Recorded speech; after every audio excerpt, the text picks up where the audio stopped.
निष्क्रिय अधिकाऱ्यांवर कठोर कारवाई व्हावी। मरण यातना भोगलेल्या गरोदर माकडिणीचा मृत्यू न हल्ले संवेदनशील मन। वन विभागाच्या निष्क्रियतेचा तीव्र निषेध।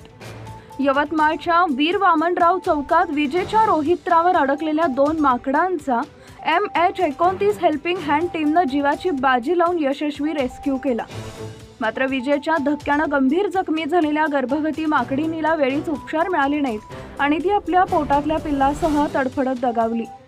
ही केवळ एका मुक्या जीवाचा मृत्यू नाही तर माणुसकी आणि जबाबदार संस्थाच्या अपयशांची शोकांतिका आहे। रेंज ऑफिसर अमर सिडम आणि वन विभागाच्या अधिकाऱ्यांनी वेळ काढूपणा केला नसता तातडीने मदत केली असती तर हा जीव वाचू शकला असता। एका नव्या जीवनाचा अंकुर फुटण्याआधीच खुडला गेला आणि याला जबाबदार कोण? या घटनेने कृषी तथा वन्यजीव अभ्यासक प्राध्यापक पंढरी पाठे आणि MH29 हेल्पिंग हँड वन्यजीव संघटनेच्या सक्रिय सदस्यांचे संतप्त मन हेलावले।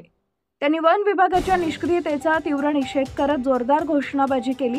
वन्यजीव रक्षणाच्या जबाबदारीवर कोणीही लक्ष देत नसल्याने त्यांनी शासनाकडे कठोर कारवाईची मागणी केली आहे। निसर्गप्रेमींची मागणी। यवतमाळमध्ये तातडीने वन्यजीव उपचार केंद्र सुरू करा। वन्यजीवांसाठी त्वरित वैद्यकीय सुविधा उपलब्ध कराव्यात। निष्क्रिय अधिकाऱ्यांवर कठोरात कठोर कारवाई व्हावी।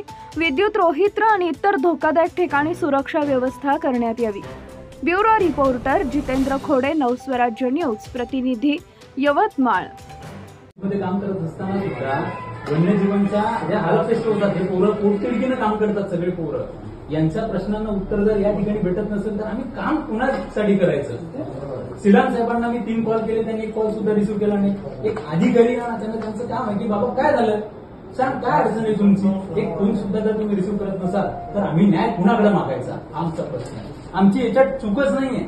100% डिपार्टमेंट ऑफ फॉरेस्ट या गोष्टीसाठी जबाबदार आहे म्हणजे आहे आणि आमची मागणी राहील, वनसंरक्षक साहेब असतील, वनमंत्री असतील, डिस्ट्रिक्ट कलेक्टर असतील, की सदर व्यक्तीवरती कार्यवाही करण्यात यावी आणि व्यक्तीला कनेक्टेड असलेले कर्मचारी यांच्यावरती सुद्धा कार्यवाही व्हावी।